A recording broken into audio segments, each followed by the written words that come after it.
Well, hello, my friends. I'm Erica Lukes. Happy to be here on a Friday night. Make sure that you like and subscribe to the channel.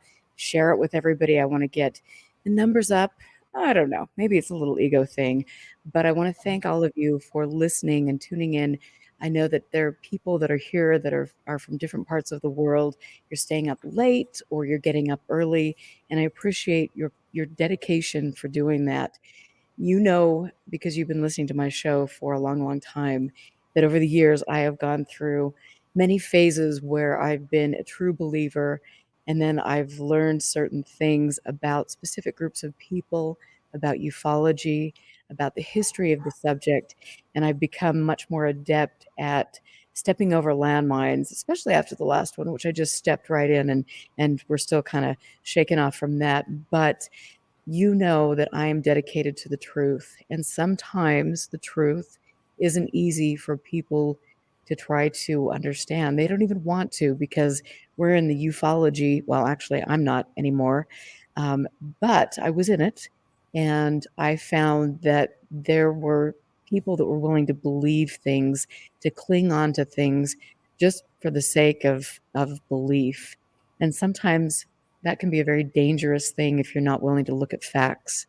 So each week, I try to present people that are giving you information, and I want you to make your own decisions about the truth.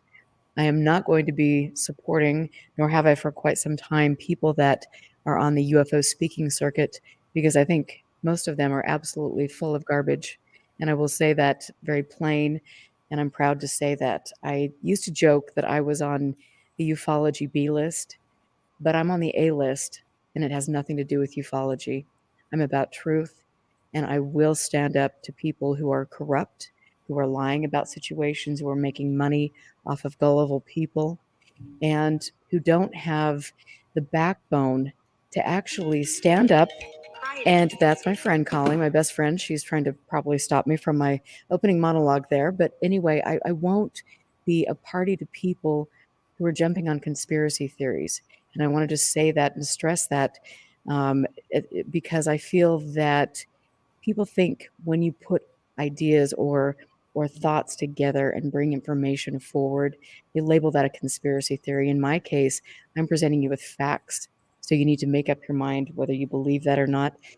George Knapp, Robert Bigelow, Colm Kelleher, the people involved with Skinwalker Ranch, the lessons I've learned, the backgrounds that I've dealt with. This isn't a conspiracy theory. I'm presenting you facts, and you can either deal with it and accept it, or you can watch another show. And that's all I have to say. So anyway, that's me. And Norm, I've said I was thinking about maybe being spicy, but you know what? I don't know what to say. I guess I'm just spicy because for me, and you've been in this a long time, I feel like everybody that's listening, everybody that gets involved in this subject deserves the truth. And what do you think? Because you've been in this for so long. First of all, I'm going to introduce you, but I want to ask you what you think about truth and ufology. It's very deep. But you are a former licensed private detective with over a decade of investigative experience in the mutual UFO. You've investigated otherworldly reports. You've been spellbound, and different witnesses have been truly affected, as we know that they are by their specific sightings.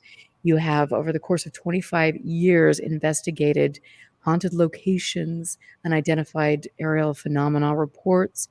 You investigated the Chris Bledsoe case, which we've talked about numerous times, a very fascinating case.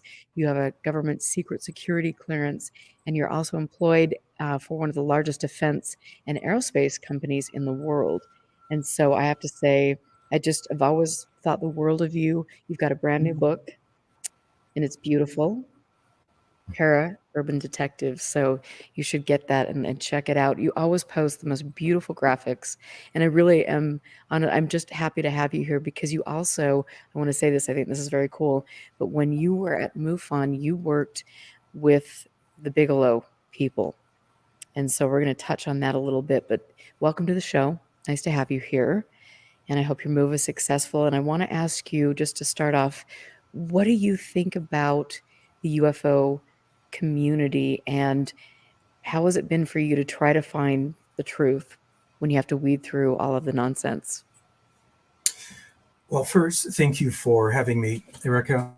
Um, my field investigations, I'm so, well, during the time I was with MUFON, I was so busy doing field work, investigations, and the like.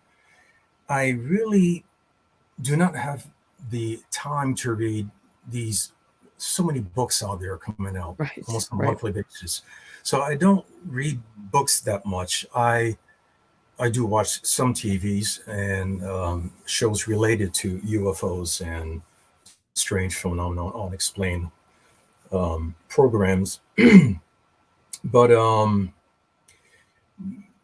the way I approach my cases, I'm really down to earth. I just go out and speak to the witnesses over a cup of coffee and just listen. And then I take a lot of notes down, and I'm not going to interject and say, "Do you think it's from Venus or this flying saucer? Do you think it's an And aerial phenomenon?" clearly, you're not in ufology. You're Oh, better. yeah. But I'm very fascinated with there's so many people, just United States alone, see things in the sky. And often these objects appear to be the classic flying saucers. And in my case, in the last, I worked with MUFON in the Virginia state. There were a lot of flying triangles, the classic delta shaped craft flying in the sky. And there's usually this one strong light at the base of this um, unidentified object. But um, so, and oh, in one case that I worked on, before I forget, it involved um, more of it's like a 7-Eleven type grocery store. And there was two, um, the owner came out and he looked up. It was really early in the morning, it's still dark. And he saw like 1 to 2 triangles hovering above. Wow. And in these craft were, what's the word, spewing or throwing out some type of metallic dust gleaming in the sky. And it almost like they were trying to cover something.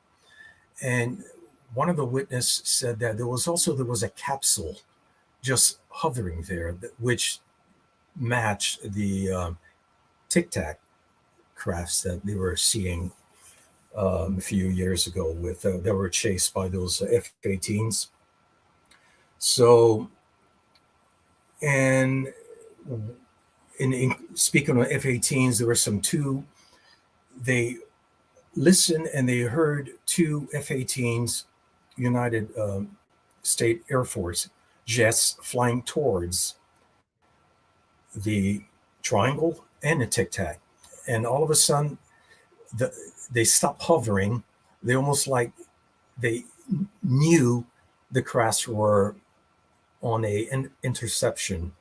Um, so what took place is that the 2 triangles took off, and the little capsule just flew away and followed the 2 crafts. So this kind of strange that we had 2 separate type of UFOs, one of which matched. And Right. these capsules seem to be, people may call it cigar shape, but they're they're being seen a lot throughout the coast, both coasts, the eastern and west coast. So I don't know if I answered your question, but Well, uh, it was very interesting, though. And I appreciate that, and that's interesting. And so, do you think, when you've investigated the triangle cases, I mean, are there specific areas across the country where there seems to be a concentration of those objects, and do they correlate with any of the military bases? I would say there are a lot of cases that we have a lot of UFOs over Virginia. And Virginia, there are a lot of military bases, uh, Norfolk, Virginia, Right. and there's bases everywhere next to the coast with the Chesapeake and whatnot. And it they seem to be attracted to military bases somehow. But now, what am I saying with that is that are they visitors from another realm, or Mm. are they United States black ops top secret crafts they're testing? One case in Maryland, there was a craft that looked like a B stealth bomber hovering about 400 feet above the houses.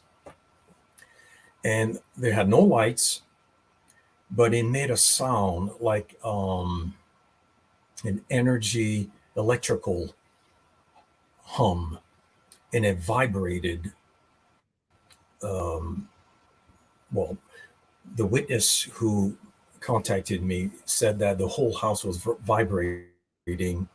The china cabinet, the glaciers were falling over, and he woke up about, I would say, about 4 o'clock in the morning, ripped the curtain, looked up, and saw this thing flying above his house, and the bed was rattling. And his wife said, "What is going on? Is that a street cleaner out there?" He goes, "I don't Mhm. know. There's something flying above." And it, he felt very uncomfortable about this thing. In my view, it may be one of us testing a new craft, um, flying objects. But the next day, he went out really excited. He went across the street. There are a lot of people in that area. They're they work for government contractors. And when I went to investigate, there were like two or three, and there was a police officer living at one at the end of the street. So anyway, um, the witness went across the street, knocked on the door, and spoke to his neighbor and says, "Did you hear the what happened last night? There was something really strange flying above my house." And the guy said, "Yes, I did, and I would rather not talk about it." So, okay, fine. Closed the door, went back. So he told me about that. So um, I would say that there are a connection between the government and these flying crafts. What are they? I don't know. I don't know where they come from. They're from another galaxy, or are they from interdimensional type vehicles?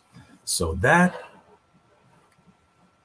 actually nobody really knows, but that is why I'm an investigator. I like to go out, speak to people, Mhm. research, and find out what the hell are those things from.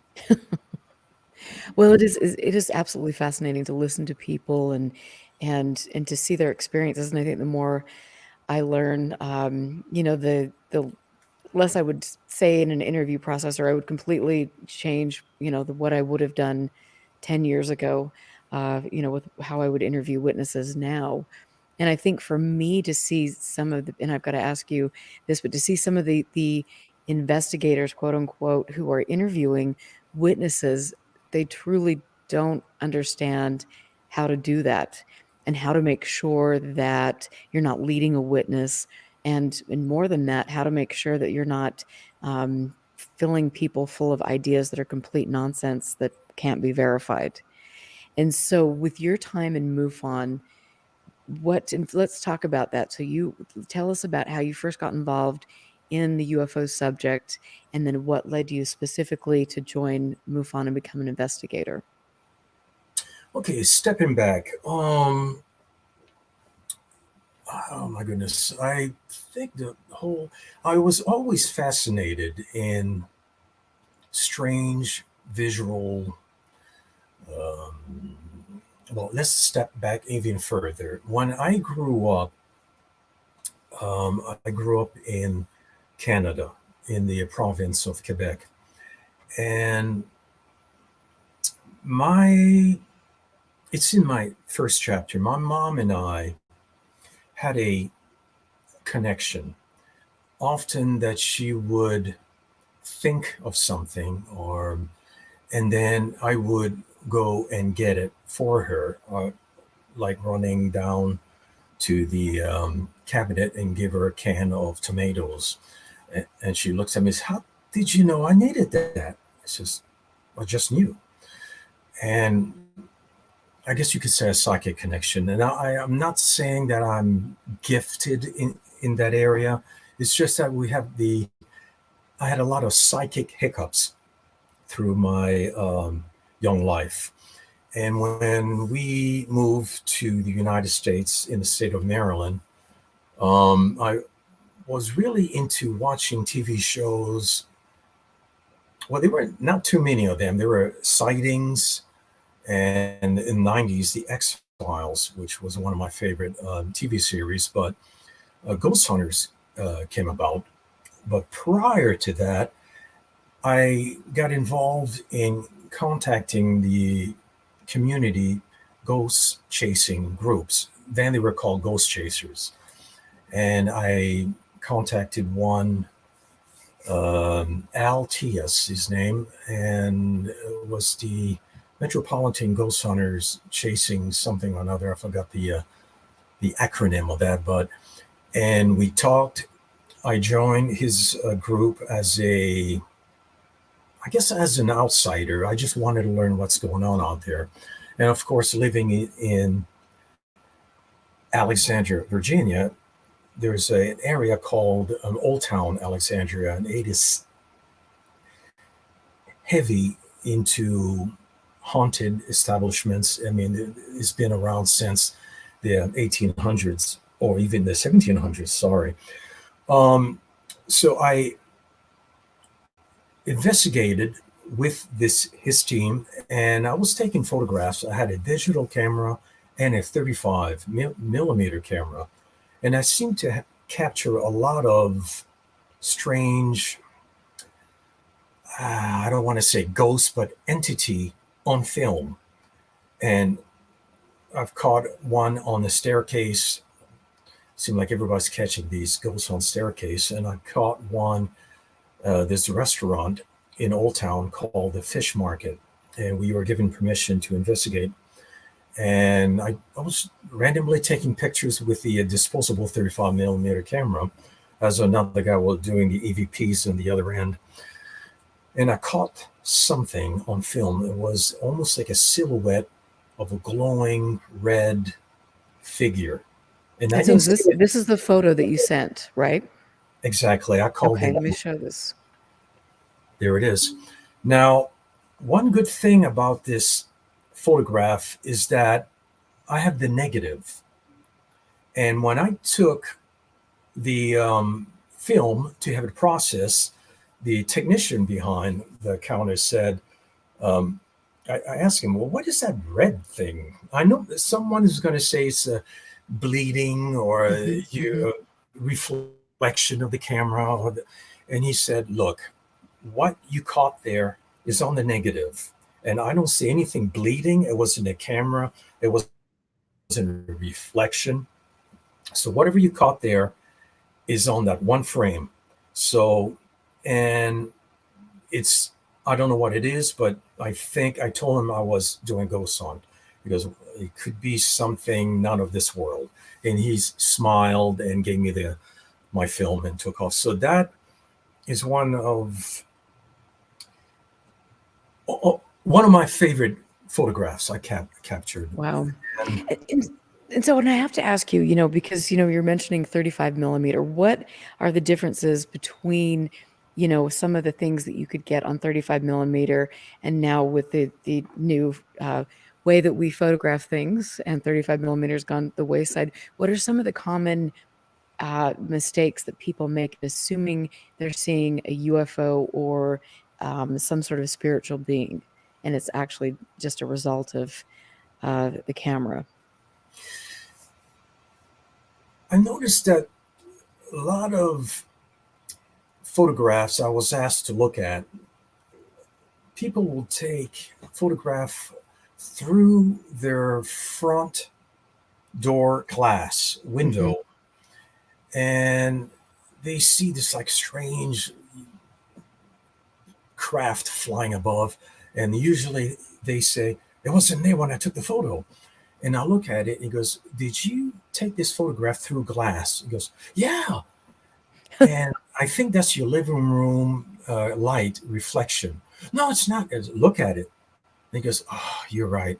So reflections, um, and of course, smoke.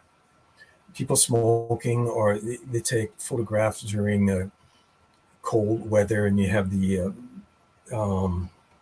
what is that called? Breathing, Hmm. Hmm. and they capture that hairs. But now the difference between digital, of course, you can take hundreds and hundreds of digital photos, and you don't have to pay for processing. But um, there, there's a lot of folks out there, especially in my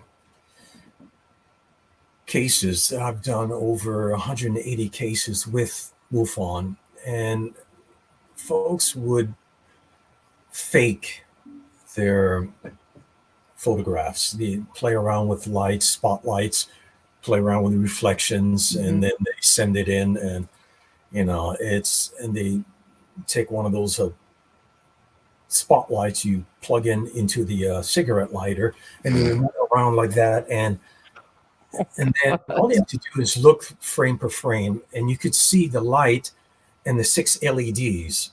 So I was like, Oh, come on, stop. So, that's awkward. but you have to analyze. There's a lot of cut and paste and CGI and stuff that could easily be.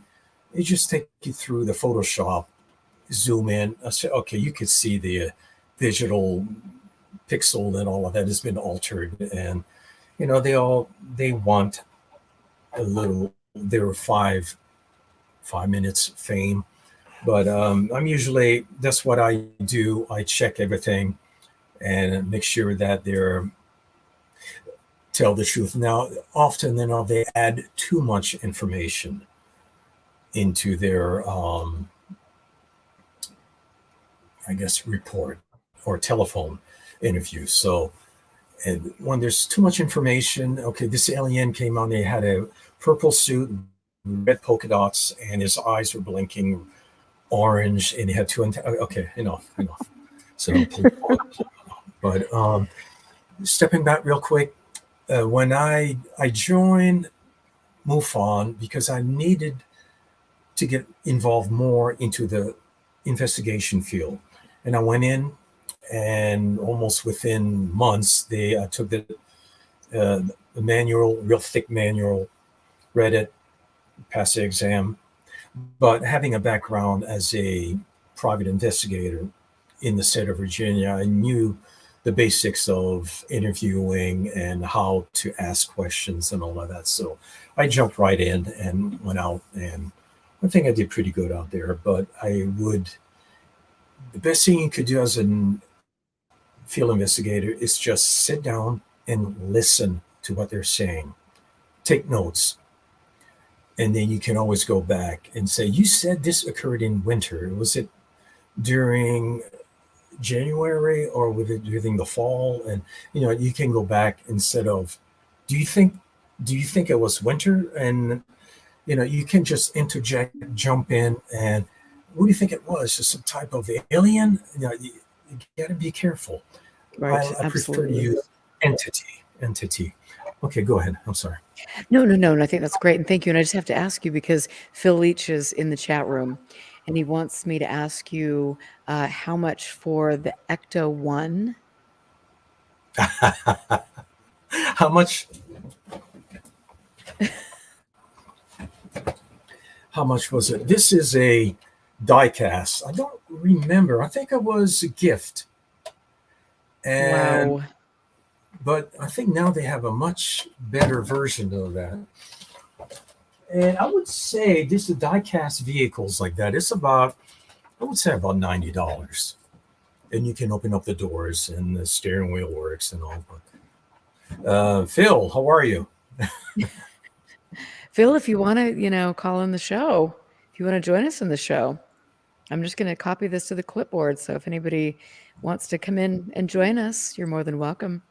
Here's the Here it is for the StreamYard if you want to come in and ask some questions in person, which I must say. But yeah, that's I love Phil. I need to get Phil on here again, Phil. So just know you're invited back. But and so Norm, I've got it. So you're you're an excellent photographer. I mean, I've seen your skills over the years, and I love the way you do your graphics and things. Are there any other tips that you could give to people when they're going out and trying to photograph something that doesn't necessarily want to be photographed, or we know how to photograph, or things like that? And are there things that people, again, like, I want to stress how to make sure that when you're looking through things, you're not misidentifying an object and jumping on that bandwagon. When I'm submitted a report, um, the through MUFON, it usually has the name, phone number, emails, and a short synopsis of what took place during their sighting, and I called them, and of course I read the full report. I call them, interview, and they try to describe something, and I usually ask, would you mind sending me a sketch, a detailed sketch of what you saw with colors?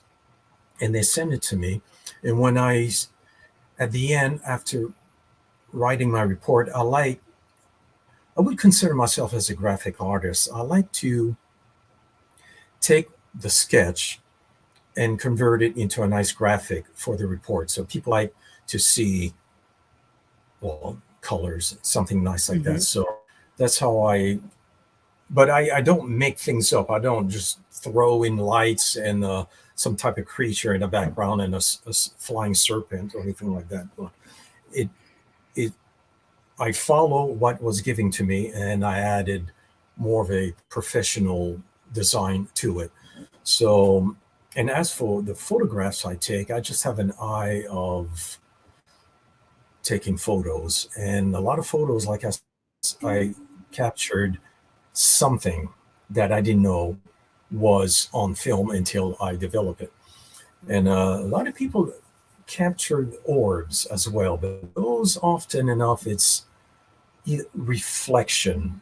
And just the other day, I posted a photograph of me with the sun in the back of me, and then it by the sun reflection almost had a silhouette. I had a little green glowing object right Hmm. at the end of my chin, and people say, "Oh, it's the spirit of my Uncle Charlie." No, it's so sorry. I'm sorry, but it's interesting. And I have another photograph. When I was like looking over my shoulder, and a huge orb was there. That I'm not too sure what that was. It could be dust, but it just Hmm. happened to be there. So they may be. Well, one case. Oh, was that me or you? That was me, because clearly I couldn't learn how to turn my phone off to begin with. I was ready to run back there, answer the door, Oh Lord, oh God, Lord, have mercy. but It's either me not muting the mic, or it's me, receiving I don't know what. Where's my it's assistant when I need him? it's. Mario, what are he's not keeping track of me. God bless you. But I was in Old Town Alexandria. We were at this. It's called the Oh, it's like an old movie house, Old Town Theater. It's Hmm. built almost 100 and some 50 years ago. We investigated there, and it's very active. Um, I'm not too sure if I sent you the photograph, but there was a guy. I was on the stage area looking up, and he had a trimeter at the second level, walking through the between the chairs, and the meter kept beeping at the same spot. It kept going. It beeped and went away. It beeped and went away. And I said, "What's going on?" I said, "Let me tell you what. I'm going to take photograph every time your meter beeps," and I did. Click. And That's so is I'm doing this this, because it's a uh, actually it's the same place. Can you move it a little bit this way? let's see. Ah, Okay, up. I am sorry, folks. These are black and white. Horrible. is that all right? That's Yes, that's him. That's him. That's Frank. And I actually captured this bluish orb trying to get away, but I caught it. And I believe this, whatever this energy. I just made up a word. you know what? Energy. That happens on this show. um, I believe this orb activated the meter. Now, what it was, I don't know. I felt it was intelligence behind it because he's trying to get away. I caught it, it streaked.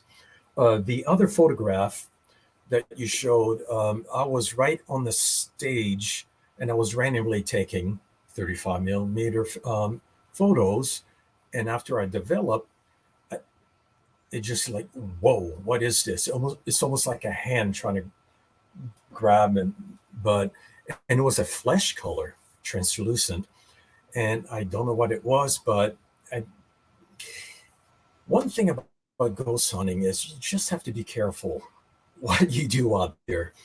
And a lot of places are more active than others. And that's why I mentioned in my book that starting to communicate and using Ouija boards and hey, please contact us, light some candles and going through and trying to disturb whatever is out there, in my view, can be dangerous. And I had one of those, I would say, entities either followed me or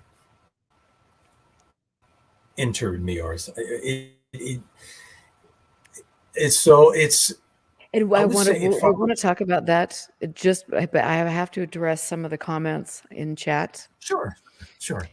So Norm wanted, or Phil wanted me to thank you for showing the book so it would cover my face. He's such a Phil is so naughty. And then Amy just said, move it to the right, no, the other right. So I appreciate your feedback, you guys. Phil, you are in trouble. I'm calling you after the show. So anyway, let's get back to the entity thing and dabbling around with things that you don't understand, because that is an interesting thing. And I know that there's a lot of people have a lot of things to say about that. So I would be interested in your opinion. Provoking the spirit world can be dangerous.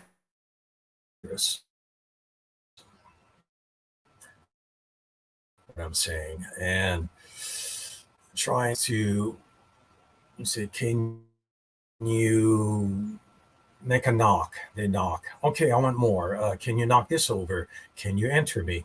Can you scratch me? Okay, so I may be exaggerating, but um, I would say I in my book I called it is it felt that something was inside of me and squeezing my heart and almost to the edge of passing out, and they would pick up again and then it would come. It's almost like a wave, and I would compare that to panic attacks. I didn't know anything about panic attacks, but now I know how they feel when they go out, they cannot go out, or they a fear or something blocking them to do their normal routine. And that was pretty bad. And I felt like I had to go to the hospital and check my heart. And one thing, I went to church, and then it's starting to punch me left and right. What I meant by that is my heart felt like it was like being kicked, cold sweat. I said, now I know. I don't want to throw demons and poltergeists and being possessed and Linda Blair, but I felt like whatever was here did not want me to be in there. So I left. I went into my car and trying to catch my breath. So eventually, I let's go ahead and use the word cleanse it out of my system, and it went away.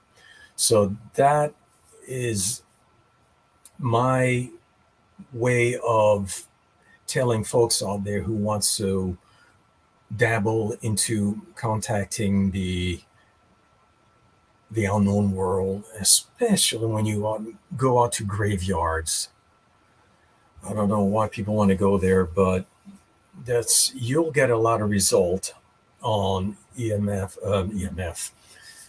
EVPs and the like. So I would not suggest anyone to go there to contact the spirit world.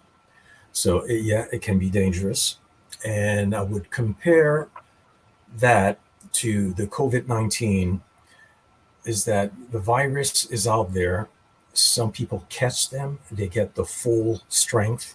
Some people get a little bit of it. And I was exposed to it.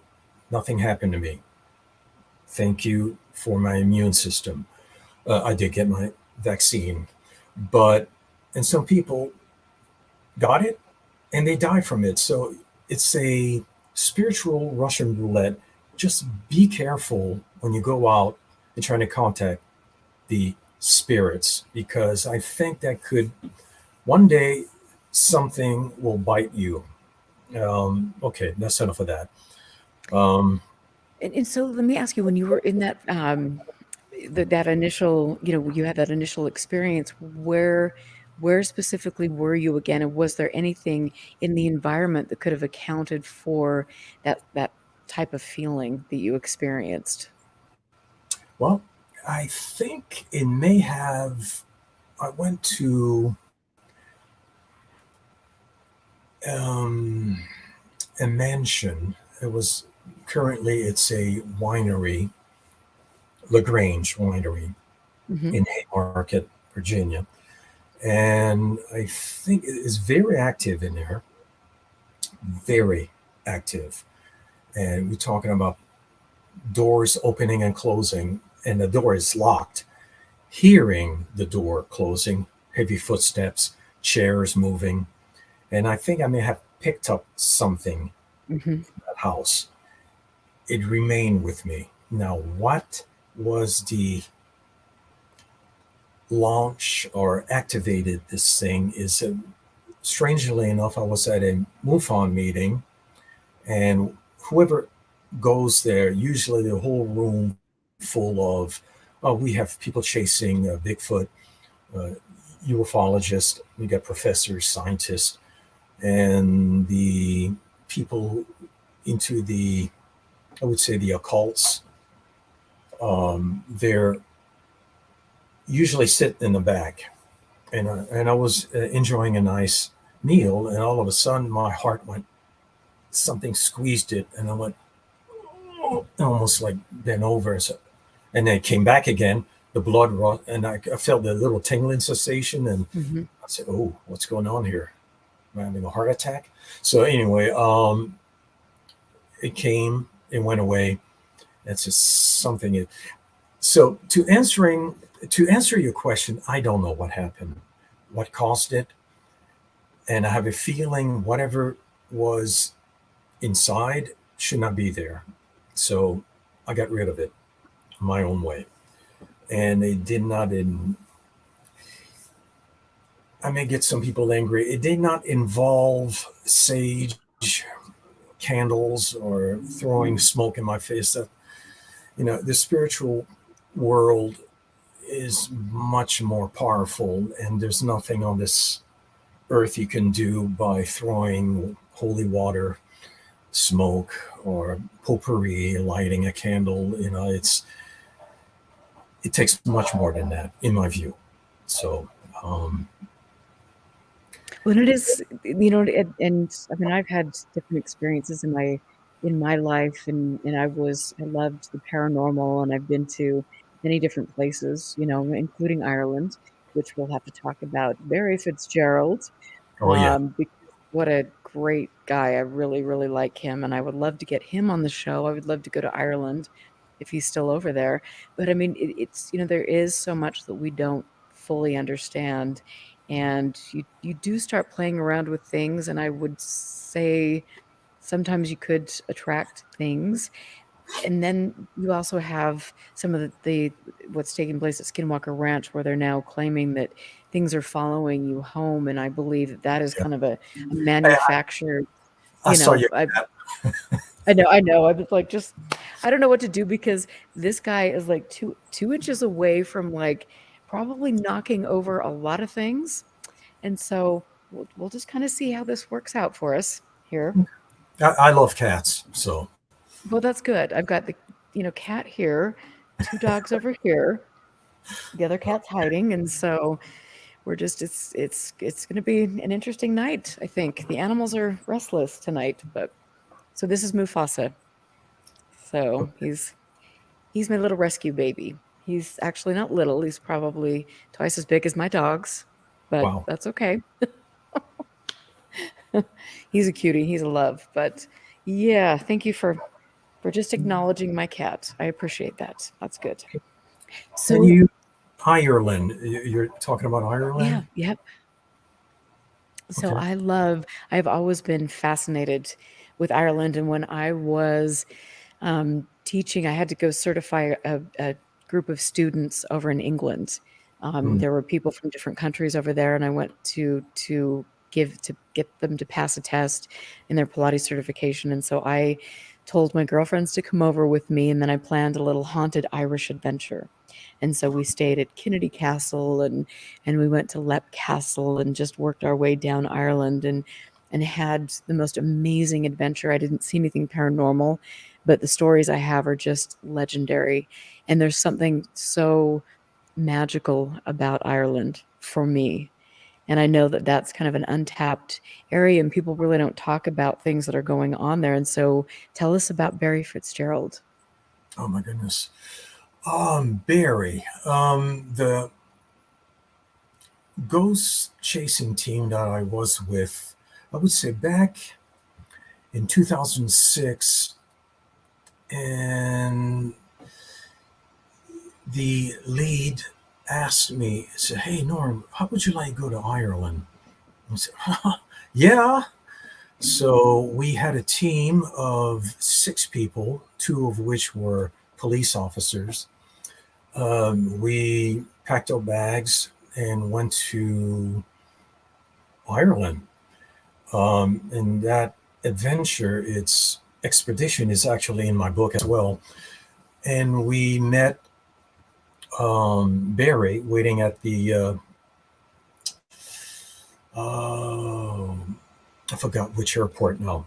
He met us there, and at the time he had a Shrouded Steps. That was a tour guide of some sort, but more leaning towards ghostly visiting castles. And also, we jumped into his van. We went over a castle and stayed there for a few nights. Um, but I'm blanking out whether there's so many places I visited. The name of the castles escapes me, but that night that I was one of the castles I was staying, um, it was rather there was a lot of activity. and one of which was a young lady, I would say 300 years ago. She fell in love with a man. I'm sorry, I don't have other details, but she were not supposed to be with him.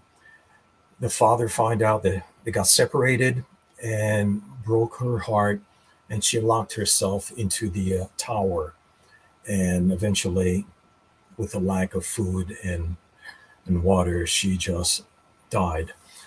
And the story that are told by the innkeeper that there was a lot of door slamming, opening, footsteps, and a woman crying. And I was placed into a bed, a bedroom. Everybody was teamed up except me. Somehow I don't know. They threw me all the way at the end of the hall, which is okay. I prefer to be alone. And I couldn't get to sleep. I was so tired over I was jet lag and the trip and the traveling, and it was like I was trying to sleep. I was tired. Bad cat. I'm sorry. No, it's okay. And I heard a woman weep on the outside window, and Wow. it was dark. And I was like, "Shall I get up, rip the window open, and look?" I said, "No, no, no." I said, "Okay, fall asleep, fall asleep, fall asleep." And it sounded like a woman crying.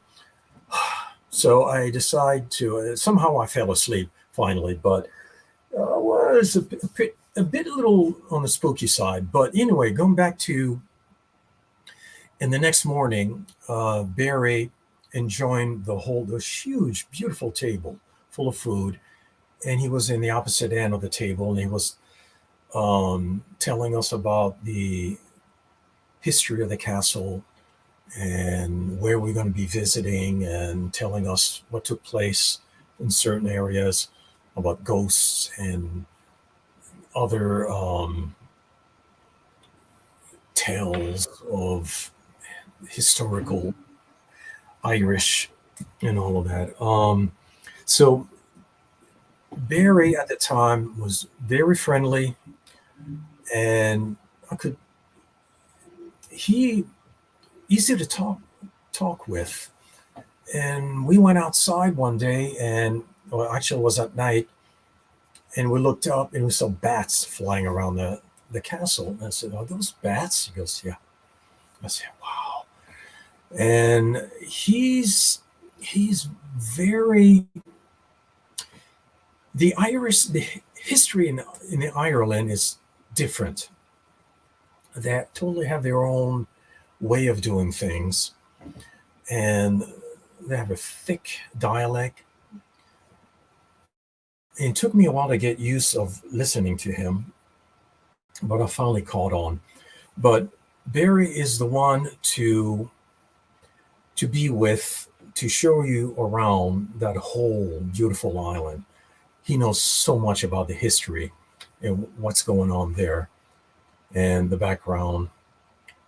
And so anyway, Barry right now, he sort of disappeared for a while, and Right. he's Oh, back in now. He's got a Facebook.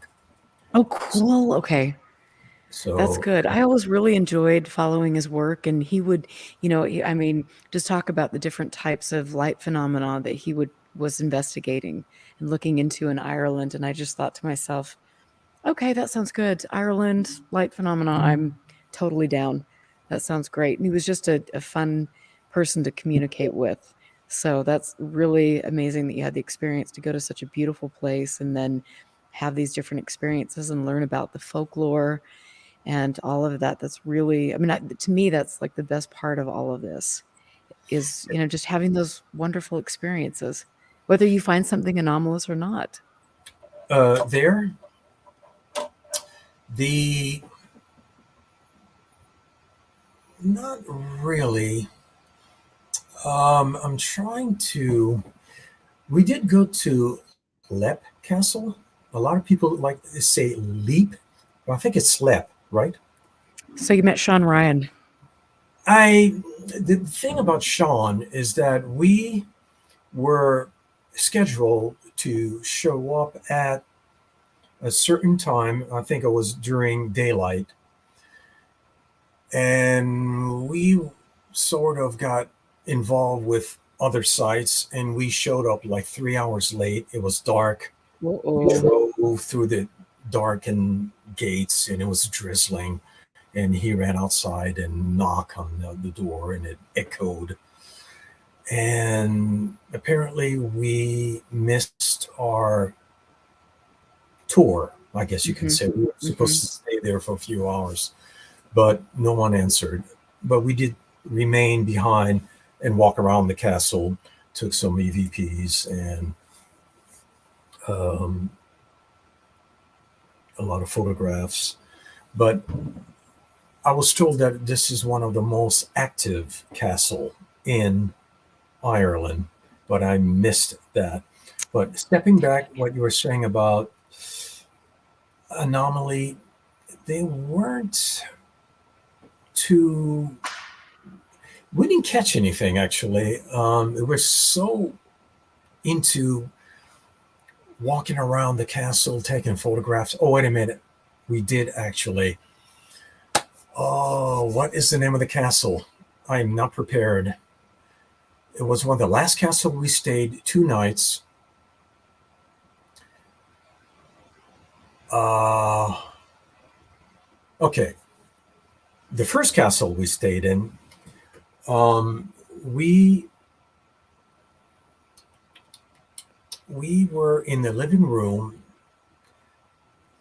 and everyone was running around taking photographs, digital photographs. And then one of the team members, Frank, went into the living room. We were all sitting down, and we had a Wiccan visiting the team. They're, I would say they're witch. They into the they're not into witchcraft, but they're witches, Mm-hmm. Wiccans, and they're it's a little different than the full pledge dark witchcraft. But he was sitting on the couch. I don't know if I sent you the photo. And behind me, Frank took a photograph. Michael, another team member, was sitting, looking, and then I can't think of his name right now. And he took the photograph without the flash, and he showed it to us. Said, "Hey, everyone, take a look at this." And right next to Michael, there was a translucent head staring directly at the guy. And it was right there. It wasn't a flash, it wasn't a reflection. You could see the nose, the features, and almost like a veil over his head That's never staring. good. And I want to say Dylan, but that's not his name. He was sitting on the couch looking straight at it with his clenched fist like that, like he was seeing it and froze. And then he and then he Frank went to show it his, what is this? He goes, I don't know. So okay. But that photograph, anyone can contact me, and I will show the color photographs and the negatives if they need to see it. But I would say that was a ghost captured on film, and it was not a reflection because Mike's face would have a flash. It was dark, so we caught something on film there. Frank. Wow. So that was it was we weren't stunned or scared. It was just like fascinated. Wow, you caught something. That's great. Um, Aside from the crying woman that I heard, I did not see anything or heard anything, but it was just a little unnerving trying to fall asleep in those castles because Right. you're waiting for something to shake you or but it is. I've I have to tell you a funny story Go ahead. because oh my gosh, this is so funny. We were at Kennedy Castle, and I had my three uh, girlfriends with me, and we had, we had a wonderful time. And Kennedy was on one of the ghost shows, back in the day that I used to love to watch. And so we had a wonderful dinner, and my we were staying I was staying in the room where there was apparently a woman who was getting married, and something happened, and she ended up dying. I mean, it was, the typical Yeah. story. It's always a woman who's like either starving to death and crying for the lost love, whatever happened, yada yada.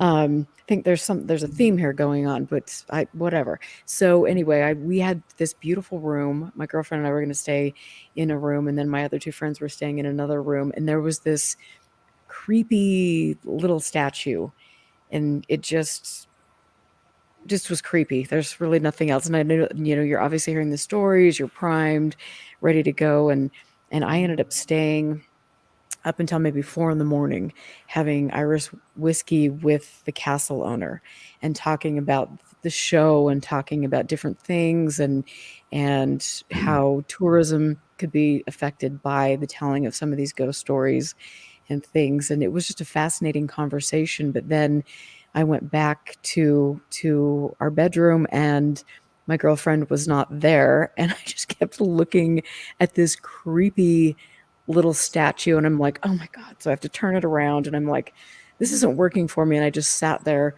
going, just my thoughts are running wild. And then I ended up trying to go down to where all three of them were staying, and I'm, knocking on the door, and I'm like, they're just kind of like pushing it back and forth, and it's like, okay, let me in, because I'm not going to be able to sleep tonight. And of course, you're walking down these castle floors, and you can hear the creaking wood, and just all of this stuff. And so I had to go back to my room because they weren't answering. And the next morning I go to breakfast, and my girlfriend is just white as a ghost, and she's Oh just my like, goodness. "Oh my god, you just had no idea what happened last night. I could hear the door shaking, and somebody was just yelling to, Ah! let me in, let me in." And I'm like, "Dude, that was me." I was scared out of my mind. You didn't answer the door, and it was just like, oh, mood killer.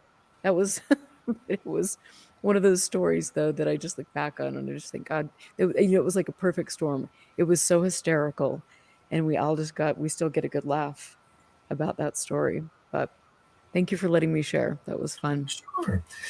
One thing did happen during breakfast at one of the castles is that we, well, everybody's sitting down about to eat, and I had a little glass of orange juice, and we were talking, and the glass would just and spill all over. I said, "What happened?"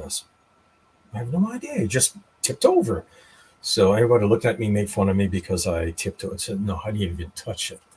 So I don't know. There's some entity out there that's trying to embarrass me, but um, strangely enough, right after the glass spillage, a guy next to me looked and says, I asked him, did you see what? He goes, "Yeah, the glass just tipped over by itself." And I started having a conversation with this guy, and he was from Massachusetts. Hmm. And I told him we were ghost hunters. He goes, "I have a barn. You should visit." So I got his phone number and his Sweet. address. I didn't have time to visit him, but you meet a lot of people. And but Ireland is a wonderful place to visit, to explore. So much history there. Absolutely. Barry's a good guy to contact, and he will give you all sorts of information if you want to visit or even write a book about it. He'll be the one to contact. Absolutely. He is amazing. And I have to ask you, because E4 in chat wanted to know if the photo that you were talking about is available to see anywhere. The photo of the head. Um, I mean, how would I do have it, but how should I send it? I mean, I mean, If so y- answering your question, if they can contact me through Facebook or my email, and if they want to look at it, I can send it. Um, I'm not prepared right now No, to no, show. that's great, but I appreciate that, and I think, yeah, Sure, that's sure. wonderful, that you would be so willing to share that. That's really cool. So I like it. And hey, alien scientist, and there are actually some really great people in chat, some really great comments tonight. So I appreciate that. But that's cool. So your email is. Do you want to? Search dot investigator at gmail dot Okay, com. perfect. And then, okay. Thank So, you, thank you, thank sure, you. sure. Would love to I mean, if they're in the Northern Virginia area, I could actually not give you, but share my negatives if you need to look at it.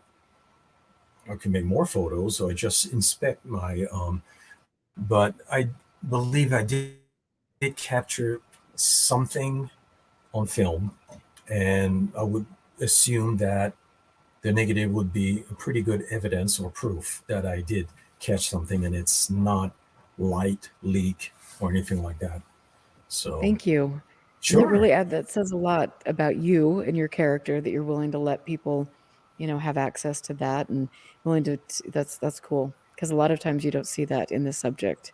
I think of people like you know, Ray Stanford in the UFO subject who has allegedly has a lot of really great information but won't share it with anyone, and that's unfortunate.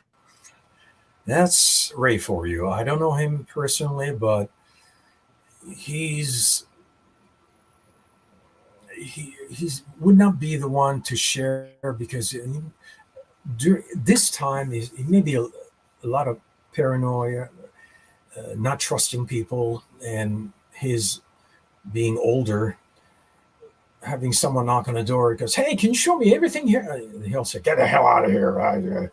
So Ray, well, Tony and Ben know Ray quite well, so they'll be the one to smooth things out with him. But that's another story. So Right. maybe you. Well, and maybe I need to have the 3 of you on because, I mean, between all 4 of us actually have had some interesting, uh, interesting adventures with different characters and different people, I mean, I just yeah, over the course of our time in the subject and things, and that would be a fun show, so I'll have to see if I can We, arrange for that. I think we should do more than well. We all should get together and travel Yes. for Can film you crew. imagine? We would need a chaperone, at least Okay. for Ben and Tony. Oh yeah, yeah. But I'm just that's kidding. pretty cool. I mean, they're Ben and Tony. They're Batman and Robin. They're and Tony. He's a whiz when it comes to computers. He is. And And if people don't know who we're talking about, you're like, "Ben and Tony who?" Ben Moss, Tony Angiola. They, have done a considerable amount of work with Ray Stanford, and they were also, in MUFON, for a long time in the same chapter you were, right? yes, in Virginia. Yes, it's fascinating. So we definitely that'll be a fun show. I'll have to put that together. I really have always enjoyed, hanging out with those guys. They're a lot of fun and things, and so that would be fun. So, and I wanted to say again, I'm like reading the chat, and Amy and Pragmagic and Mike. I mean, all of you guys are making some really cool comments, and I need to have a show that's going more into maybe the folkloric substance of things and shadow work. I think that's really cool. So, I want to ask you a question because Mike Brown wants me to ask, and he wants to know how you feel about UFO activity and paranormal activity. Do you think they are connected? Could you there was some static. Could you Yeah. repeat that, please? So do you think paranormal and UFO activity are related? Wow. Um, related. They may utilize the same frequency when it comes to communicating. or making an appearance. In my, how should I say this? I've written, when it comes to orbs, in one of my chapters, that a group of ghost hunters will be, I'll give you an example. They're in the graveyard looking around, and one of them sees this orb hover, and they take a photograph, and then the orb shoots straight up about 100 feet. Goes, I caught a ghost. I got proof. On the other side of the city, ufologists, they're gathering around looking in the sky, and they see the same orb flying above. Oh, I got it. Click. Take a photograph. I got a UFO. It's a glowing entity. And they think it's a UFO, an alien. So there is, for me, I think there is a connection when it comes to, I call them orbs. And especially in the South America, Mexico, they see a lot of orbs. They fly in groups, almost like geese flying southward, in almost in a triangle. And they all look up, and they fascinated by it. That's almost like a neutral zone of some sort. They may be connected because if whatever your belief system is, and you're really into it, if you really think that I feel that's an alien visiting us, and next thing you know, it may form and become a flying saucer. You go, see, I knew it. They were from another. And Maybe they were from Ruben Uriarte and his friends launching things to fool Jaime Maussan. it's, I don't know, it's almost like some of these glowing objects almost can read your mind, and a person can look at it, and then it may transform and become a chupac. What's that, chupac? Chupaca? Chupacabra. Sorry, I spoke in reverse, and or it becomes a figure of some sort. He goes, I feel like you're communicating with me. So, where the source of these, no one really knows. There may be a connection, and but I got to be careful. I cannot say where where they're from, or what universe, or what level of um, um, so I don't know if I answered your question, but in my years of investigation into the unknown, there seemed to be a connection. They all seem to have telepathy. They can read your mind. They communicate with you, and they often become something familiar to you. So I hope that sort of answer the No, no, question. thank you, thank you, thank you. No, and I think, when it's we are so black and white with things, and it's like we put things in boxes, and this is Grandma Moses, this is, you know, uh, the tall whites, there always has to be a box for things, and I don't even think we should be throwing things into any baskets because we don't have proof for any of it. We can't, you know what I mean? We don't have, Right. so it's one of those things, but it is interesting that a lot of people that do have alleged UFO sightings have report that they're having paranormal experiences as well. So thank you, Mario, for posting Jim's question. Have you studied Stella Lansing and her photographs and film? Lansing. Give me a little bit about it. More information about the Stella Lansing film.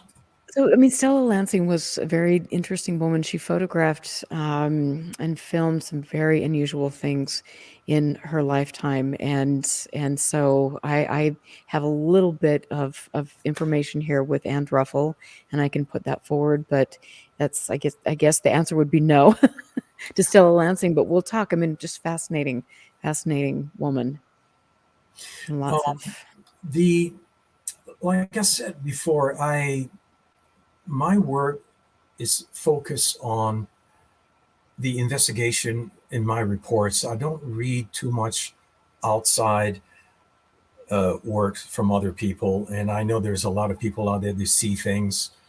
Um, the Bigfoot footage that's been analyzed to death, but it's still a fascinating 16 millimeter film that's been converted, obviously, with so many levels of digital aspect. But um, in Area 51, I am pretty much sick and tired of hearing that. Let's move on, please. There's a what? lot of.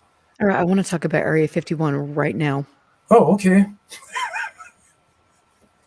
Okay, that was fun. I'm over it. Okay, go Moving ahead. right along. Nothing to see here but experimental craft and Yeah, a it's go bunch of ahead. people I mean, making money. it's just there's so many other fascinating witnesses and sightings out there with the tic tic tac. I want to say TikTok footage and planes and capturing things, and even the Puffed up F. men with tattoos posing for GQ. Sorry, that was my inside voice. Oh my goodness. No, sometimes this happens. Oh, okay. Anyway, just kidding. Okay, go ahead. So, I know, thank you. That was my little moment there. Okay, so I've got to ask you because Sure. you were one of the first investigators that worked with Chris Bledsoe. And a lot of people have talked about Bledsoe, including Diana Pasulka, who was on the show a couple weeks ago. And I've known Chris over the years and things. And so describe that case. And I wanted to say again that you mentioned this in your new book, Para Urban Detective. And so talk about how you first got a hold of the Chris Bledsoe case and how everything rolled out with that. The case were this case was originally given to North Carolina field investigator Steve McGee, and there was so much information that he was grasping and writing, and he got a lot of certificates and background with Christopher, and submitted his initial report to the headquarters, and then he had to leave to take care of some family matter. And at the time, I joined a group. Um, it's called the Star Field Investigator. So basically, there were this special unit. There were a rapid response unit that sort of like a federal unit that could be sent everywhere in within the United States. And at the time, we were paid for the gas or hotel and food. And I soon after I joined, they say, "Okay, Norm, Steve had to leave. We're going to send you down there." I said, "Sure." I packed my um, field kit, went down there, met up with Christopher Bledsoe, and I jumped right into it. We went over his house, and he was started to tell a story. And prior and right after that, we went over, which is a few miles away, where he, Christopher, that's the photo I took, and his son. At the time, he was under 18, so that's why we didn't focus too much on him. We went to the Cape Fear River, and that's the name of the river. There were four adults, including Christopher Bledsoe and his son, were fishing. And that was pretty, well, maybe 4 o'clock or so. And the sun was going down. And there's so much um, to add, but trying to make it quick. Christopher felt, because, you know what, I need time alone. He put his fishing pole down and took a walk away from the guys, went up the hill into the open area. And during his walk, he was hearing something following him in the woods. There were thick woods on each side of this dirt road, and the branches and leaves crackling. And he felt very uncomfortable with that. So he's starting to pick up his pace, walk up, looked up outside, and he looks to his right and saw the sky the way he described. The sky was sort of, the sun is starting to come down. It was gray, opened up like a curtain. He said unzipped. That's the terminology he used. And this fiery orb shot out of there and shot all the way across about 1,000 feet and joined two other orbs. And they're almost as bright as the sun, he said. And he saw that. It's okay, what's going on here? And then he's starting to say, oh, I don't like this. And he went and squatted down behind the bushes, and he felt really uncomfortable. Next thing he knows, he was running down this hill.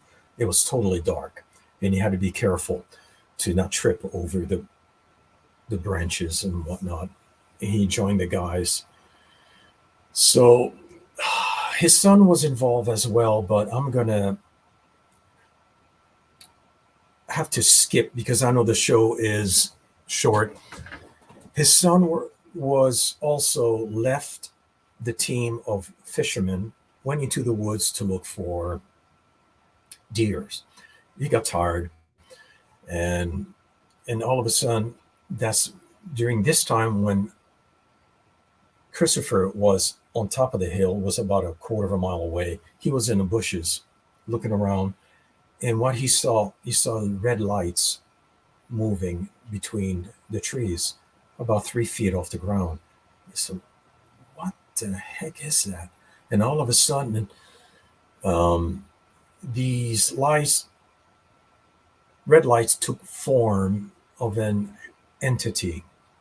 Two humanoids appeared, and the lights became the eyes, almost like lenses.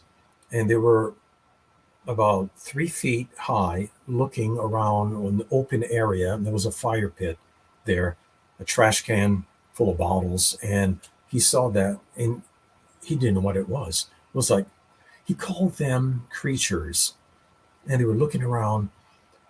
One of them picked up a bottle, looked at it like they'd never seen anything like it, and one of those entities turned around and looked straight at him in the woods.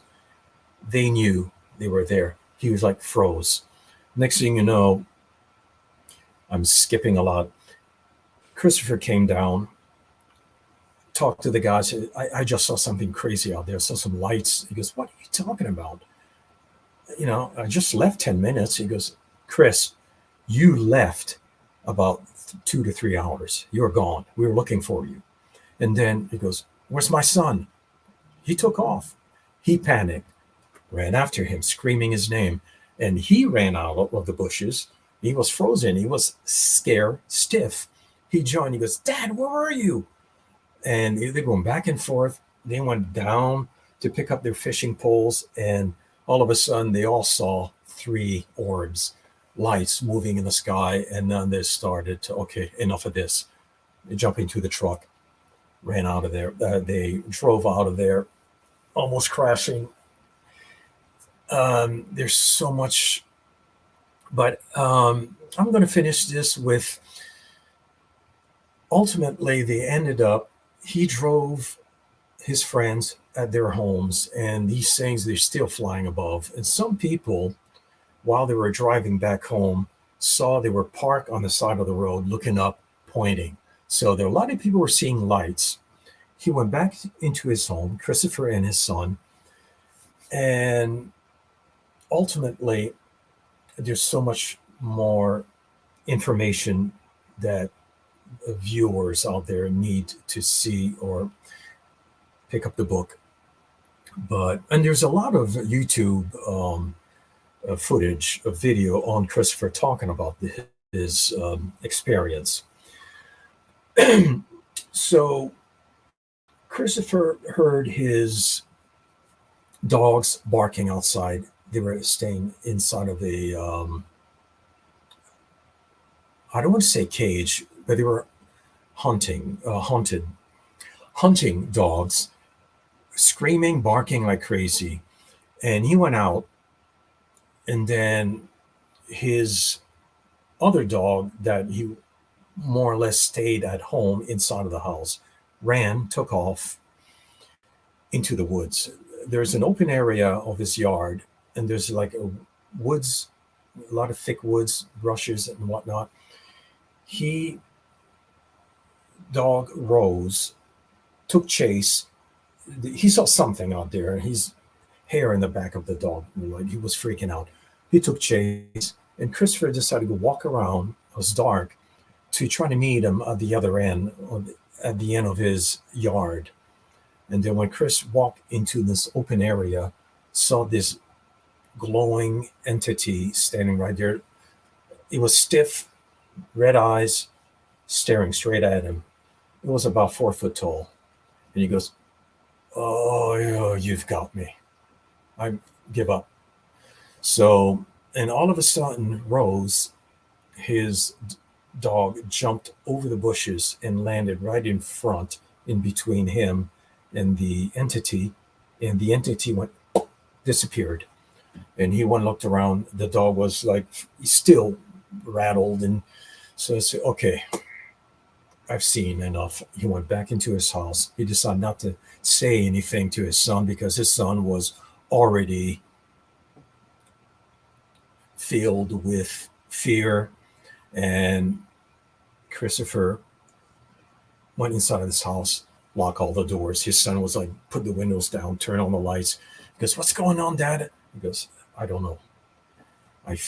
There's something on out there." And next thing you know, he was out of breath, Christopher Bledsoe Sr. And he goes, "I got to light up a cigarette." And he quit smoking for a while. And he goes, So he went out, opened up the blinds, opened up the window, and started lighting a cigarette. And he looks out, and he saw this green entity. It was much taller this time. I think it was more bluish green. And it started slowly walking towards him. And he goes, "That did it." Threw everything down. This is not, just jump inside of the truck. We're leaving. So they left, parked the car somewhere in the cornfield, and stayed there until daylight.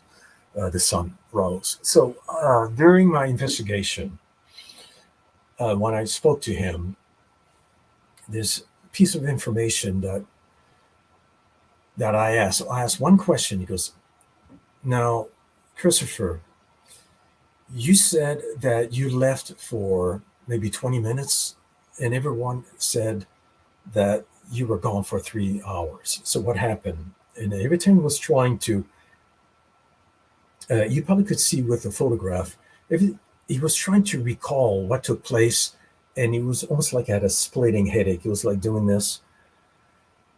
And I said, "You know what? I think you may have missing time." And I wrote that on my report. And I let the team know. James Karen was involved. He was the director. And from there, the phone calls, emails were going all over the place. They said, "Oh, we're going to have to get hypnotized, and we have to get a specialist," and all of that. So during this time, a lot of people heard within the ufology community, and somehow even Hollywood heard about it. And the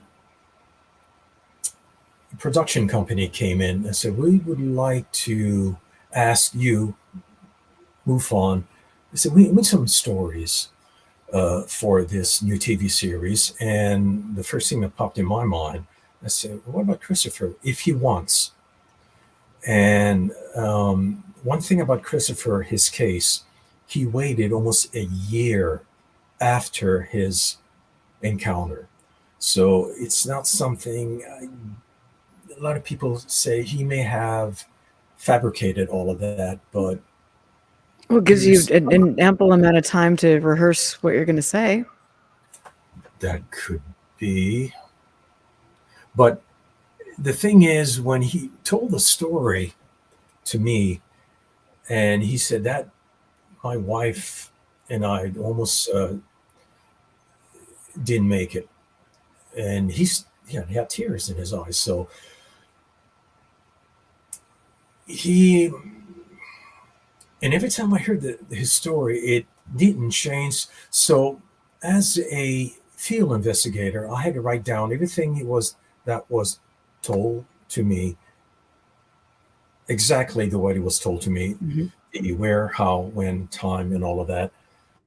And I submitted my report. And also, I mentioned about the missing time. And during this filming of this TV series called UFO Over Earth in Discovery Channel that came out in 2008, he was under hypnosis and went through his whole description when he was taken inside and what he saw. He saw the smaller version of the entity and the tall ones. And so that is pretty much very short version of what took place, and it's in my book now. Awesome. But And I've got to ask you, I mean, because there was, so you were mentioning that this was a time period when you were being funded by Bigelow or by, you know, taxpayers, right? So that whole Bledsoe case was on the very beginning edges of actually, that. there's a lot of sequence right after the Star team was created. Those are the so-called federal unit. Shortly after that, I would say 2009, MUFON headquarters teamed up with Bigelow, Hmm. BAASS, um, and he, Robert, wanted to have MUFON join his team of paranormal investigators focusing on UFOs and sightings and the like. And I, I joined. And I guess since it was the next step up, and this lasted about a year, and which was pretty good.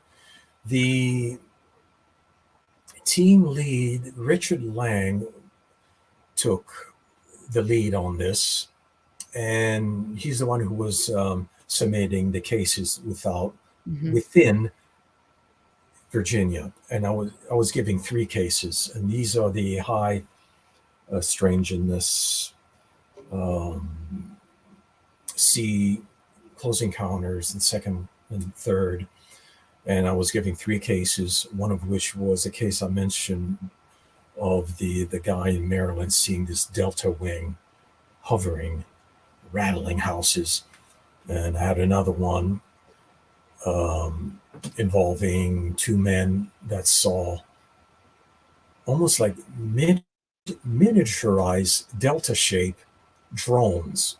Hmm. But at the time, they didn't have drones like everywhere that was flying all over the place.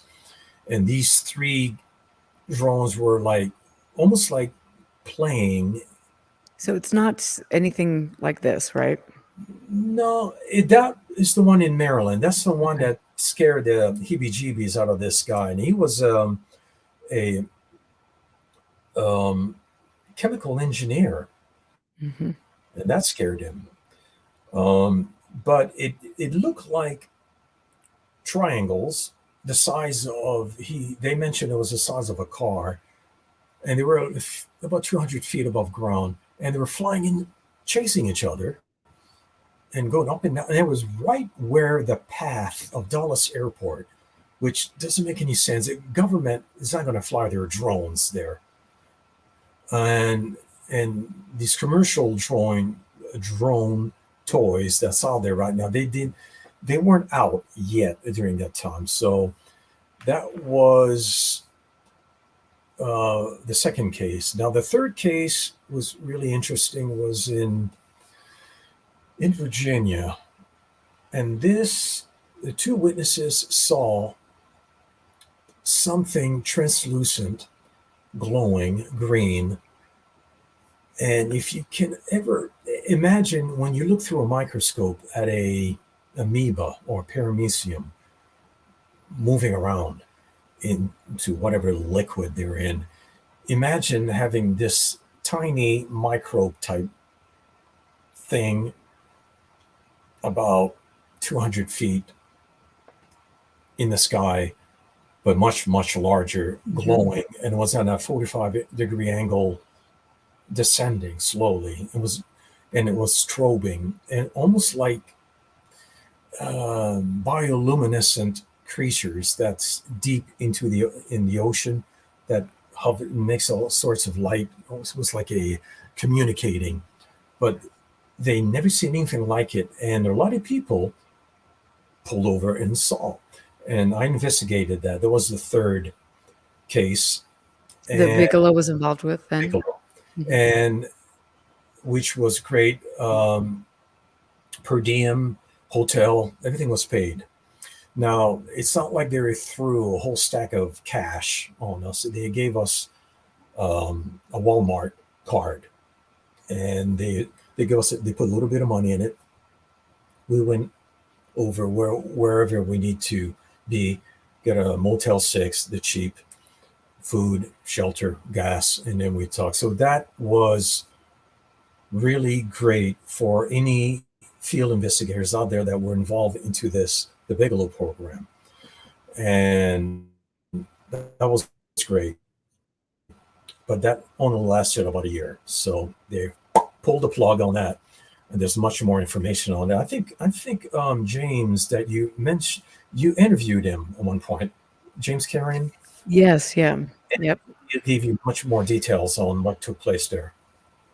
But well, and this would be another good show to have both of you on to talk about that. And I want to go, because the Bigelow time period, obviously that was, our taxpayer money going to do what we're not quite sure yet at this moment.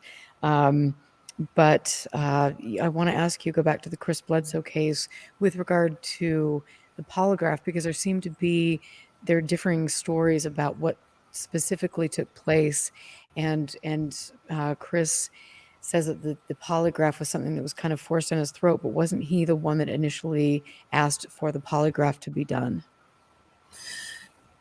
He wanted it, and we were given the polygraph was James, Richard Lang, I think, and and of course the production company, they were there filming the whole thing. I wasn't there. I was there during the reveal of the information, and the gentleman, can't think of his name right now, was an ex-FBI field agent. He gave the polygraph, and he did say, it's in the show, that whatever the result of the polygraph is, you've got to add that with the other information that was taking out in the field. Now, there were videos, witnesses, and you've got to compare and get everything together. But what the examiner said, that one of the questions that I asked, the needle went all over the place, and I don't think he was he used a poor terminology, truthful. This is not a truth detector, nor is it a lie detector. It's a machine that picks up whatever the heart rate and sweat and all of that. So, and he may not have utilized the right terminology on that, but it's in, I believe, YouTube has segments, 50-minute segments of that show. And the examiner said, now, what I have here, you have to add with the other information that was collected with the field agents. So, and a lot of people, and even Christopher, did not like what he said. He wasn't, Chris, he's not exactly lying, but you got to realize if someone went through this type of sightings, seeing a lot of entities being chased, and then losing time, and then finding later that he was abducted and seeing all these creatures, and then you're not even know um, clear what really took place, and you were scared. You haven't slept in 2 days, and all of a sudden the question is asked, "Did you see aliens?" And then your mind is thinking, was it alien? Was it a ghost? I don't know. And Well, then no, he's the had ego enough was going time. on. Well, So, he's had enough time to. I mean, the truth is the truth. I mean, you can, and I think that one of the things that is fascinating to me is that it was presented, and I think even on my show when I interviewed him, that this was kind of an ambush, but clearly that it wasn't an ambush because he was informed by the production company prior that this was going to be taking place. The mhm, questions were discussed. There was only, from my understanding, one person in the room giving the polygraph. The crew was not in the room at the time the polygraph was administered. And so this was something that he wasn't ambushed with this. He had time to prepare. okay. So I think that's a little different story than what has been put forward. Polygraph. Now, like I said, I wasn't with the polygraph nor the hypnosis, the session. I wasn't there either. So I haven't really seen all of the footage of the video. And come to think of it, I've never really asked for it. And I don't even know if it still exists. But all the information, the reports that were sent to MUFON, which both myself and Steve McGee, field investigator, were sort of either disappeared, deleted, or I don't know what happened. But that's probably one of the reasons why I wrote the book and that chapter on. So whoever decided to buy the book and read, you just make up your own decision on it, because there's something about Christopher. He doesn't look like the guy who would fabricate something like that. I mean, he lost, even he was a pilot as well. He had a own small plane, and people at the airport, which I went and interviewed a few of the pilots there and the owner, they sort of ridiculed him, and a lot of people at school ridiculed his son. I know. Yeah. So, but it's for me. I'm not. I wrote the report. I submitted it. It was sort of disappeared at the headquarters, and it's in my book now. So, That's amazing, and I definitely would encourage everyone to read this. I'll just show it one more time. I mean, I just you've Para-Urban Detective, and you can get it on Amazon. And I just, it's I've loved talking to you over the years and learning from you, and the Chris Bledsoe case is one of those cases that is so um, pivotal. It's they're fraught with a lot of, I think, landmines and questions and different people that have kind of glommed on to him over the years that in my opinion have questionable motivations, And so I definitely, as I look at things and I gather more information to know that what is being put forward by one side about the polygraph, in fact, might not be the actual case as to how the events rolled out and things. And so it's interesting. I mean, you and I both know it's, we learn more, and our stories will change, and things. And I think that I mean, like Phil says, you're a great investigator, and that people should take note of how his critical thinking develops a conclusion. So that's great from Phil. So, and that's true. But you just never know. Things change. I mean, it's just I don't know. Like my skinwalker stuff, it's like, oh my gosh, I went in believing one thing, and then I had experiences, and then I did more investigating, and I looked at the people involved, and I definitely know that that's kind of a I believe that Skinwalker Ranch is a complete crock of insert your Okay. word here. Beep. So Yeah, I'm fascinated with the ranch myself. I mean, if I were invited with Brendan Foodle, if he invites me, of course I'll go there. You know, spend the night, have a Chardonnay or a Sauvignon wine, and just sit there and listen to just look around. But yeah, of course, places like that is very fascinating. A lot of people wrote books about it, but um, we'll see. I mean, there's a lot of other areas just within the United States that is very, very active.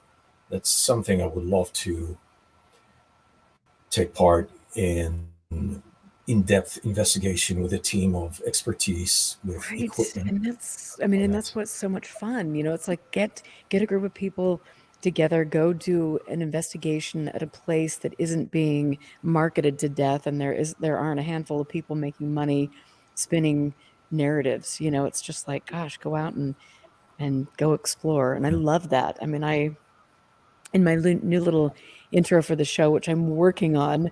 Um, just just so you guys know. But I mean, there are specific.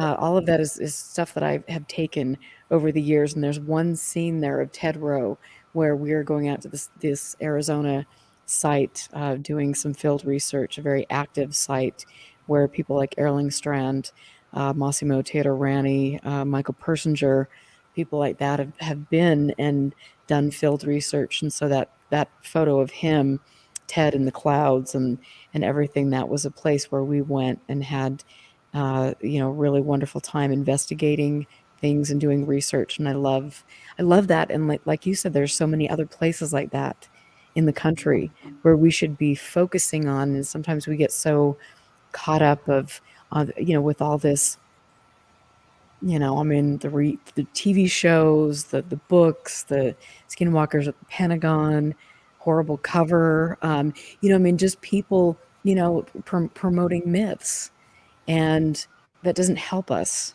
when we're trying to find the truth. I mean, what do you think about that? I have to agree. There's a lot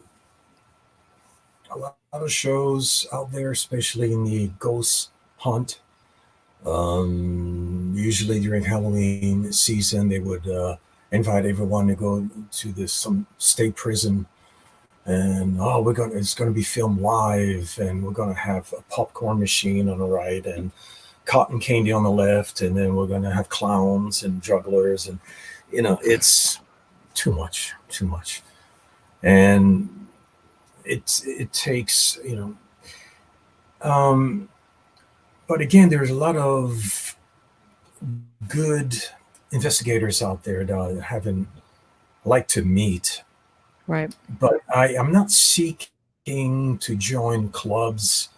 Even within for a while, I joined Pennsylvania Research Association. It was a Bigfoot group, and a really good team there. And but going out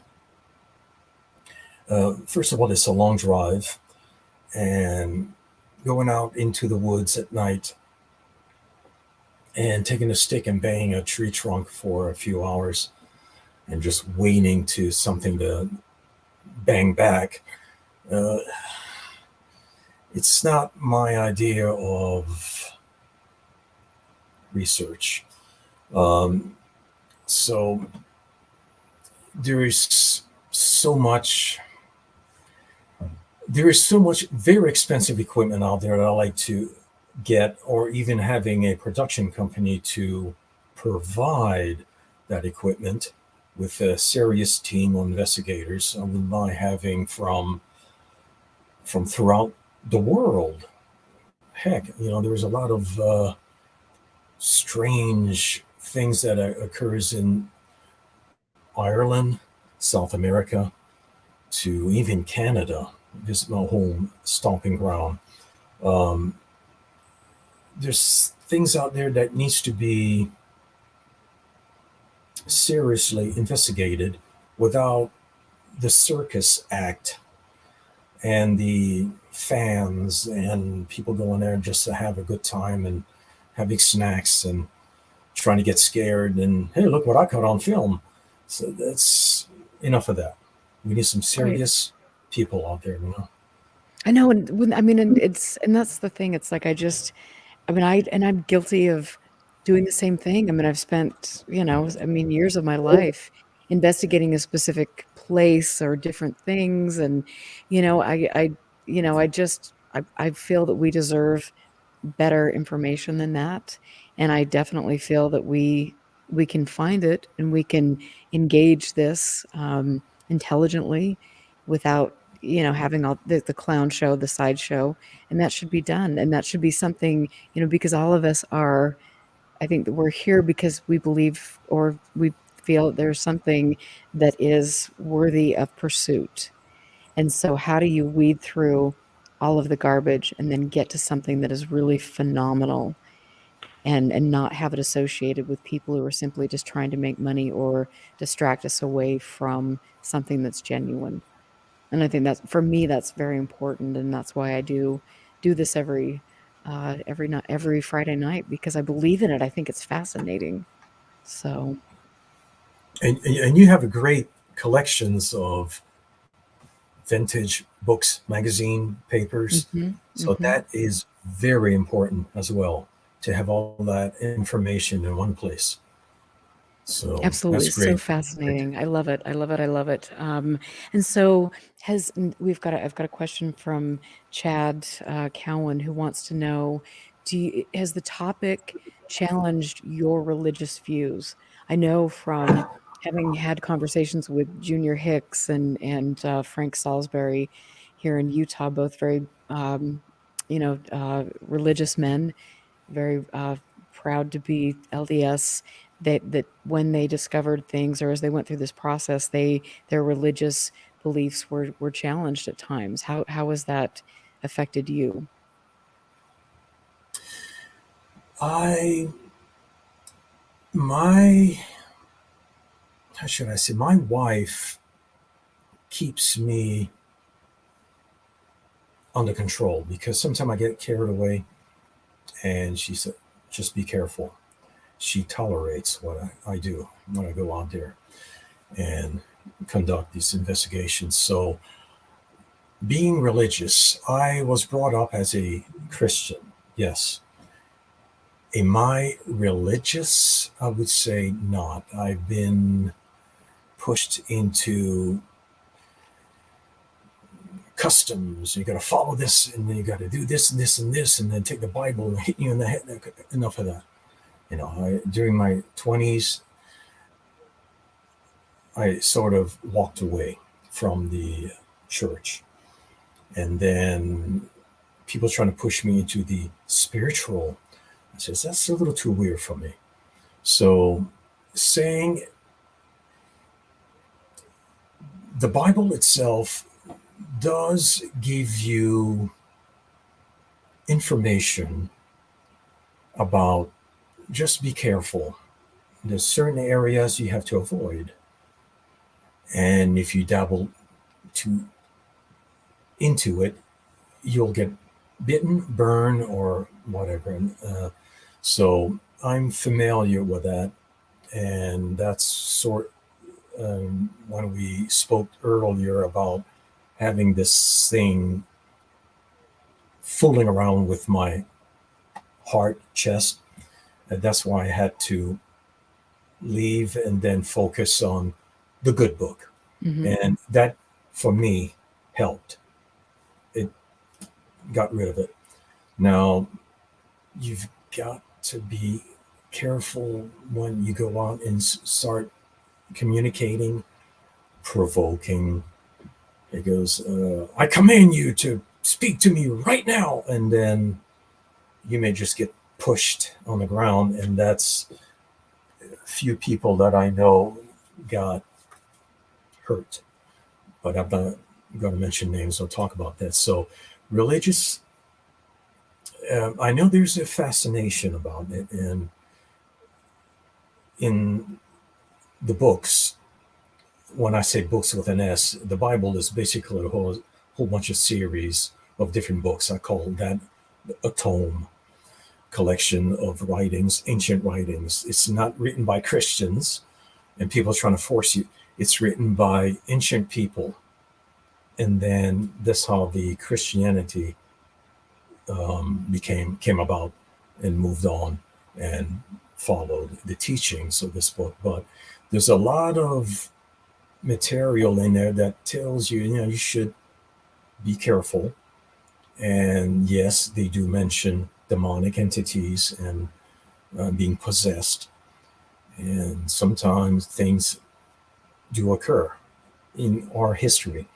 So that sort of answering the question, I think Chad was his name. Um, People can sometimes just go too far and they can get hurt physically, emotionally, spiritually. So you just have to be careful. Sometimes you just have to step away and, like I said earlier, cleanse yourself and out of sight, out of mind. I hope that answered that Yeah, question. thank you. Thank you. And so I have to ask you, while I'm thinking of this, do you think that, when you're doing an investigation, paranormal or a UFO investigation, and you're trying to use, I mean, put this in, you're trying to do a scientific investigation, would the first thing that you do be to offer a prayer? That's a good question. A prayer. I myself would pray quietly prior to. Now, back in the 90s, I recall when I was reading a lot of visiting internet ghost chasing groups, they would say, before you go into a haunted house, pray to the spirits of the dead and ask permission. And I felt, because for me, I'm just talking about me, I would rather pray to the living God rather than the shadows out there.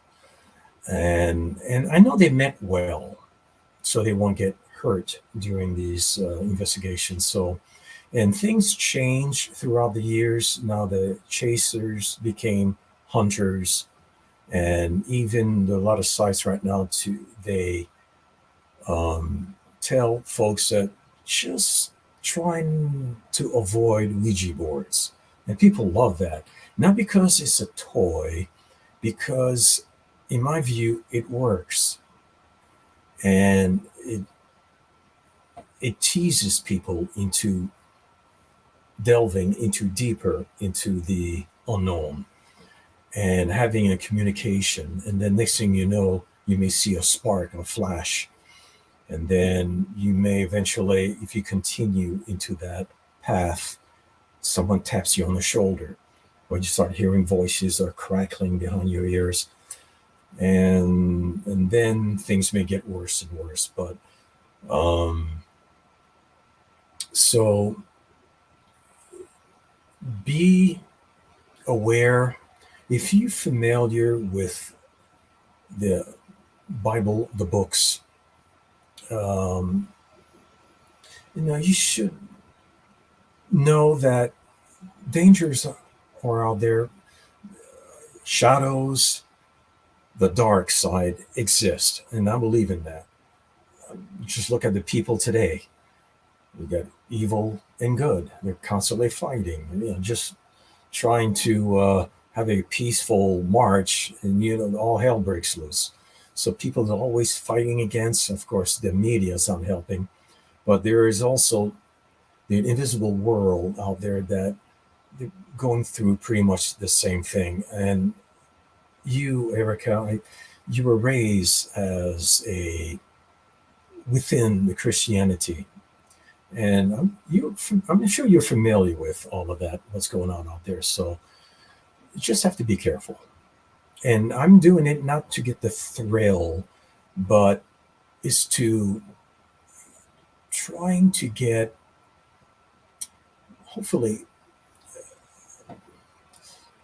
recordings are good, but to obtain recordings, you have to do EVPs, which I was trying to avoid.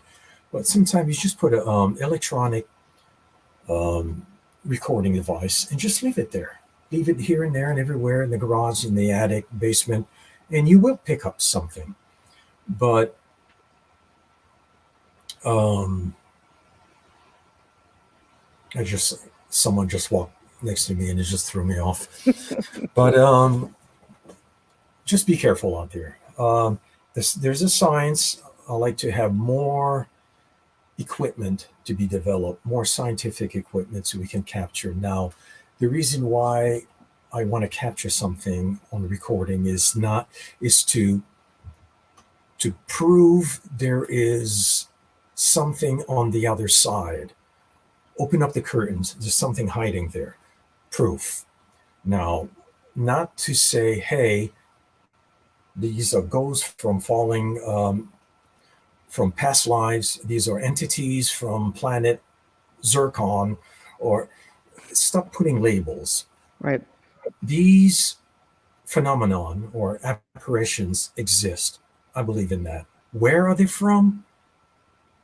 That is up to the whoever, what your background is, or the investigators, what they do out there.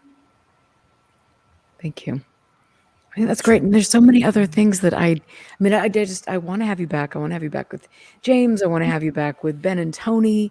And I mean, I think we would have some really fun shows. And I've always appreciated you over the years because you've always been very open with me and very supportive. And, it's like with the photograph, you're like, okay, here's my email address.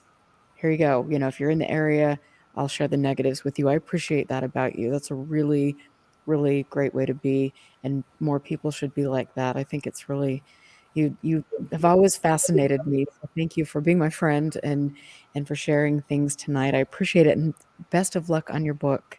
And so again, I'm going to show it, even though Phil, there you go. You can't see my face, but you can see a really cool book cover, which I will say I like that book cover. So, Para-Urban Thank, Detective, a memoir. You can find that on Amazon. And so, congratulations on your thank you. endeavor. I look forward to having you back, and I hope that you and your family have a wonderful and a safe holiday season. I can't believe it's on us. And I will just tell you, I'm so excited for the next year. And well, let's just, we're going to have a good year next year. I'm putting this out there to all of you. We're having a great year next year. How about that? Great. So Thank you. thank you, Norm. I appreciate it very much. And I want to thank all of my listeners from all over the world. Thank you for being here, for supporting the show. You can go to ufoclassified.com to become a Patreon. And I appreciate all of the support, because that goes to help my archiving process, that goes to show costs and all sorts of things. And I'm not a shameless self-promoter like most people are in that have UFO podcasts. I'm not out there working it for money, but anything is wonderful, and I appreciate the people that do support the show. You guys rock. Thank you for always asking really great questions and being respectful. This is the way I think that we should be in the subject, and I appreciate it. So thank you, Norm. Thank you, Mario, for being behind the scene and helping me so much. And I'm going to play my new intro as the outro again, and then just notice a lot of the footage is from my time in Norway. Like I mentioned, Ted Rowe, Gordon Lower and Ruffle.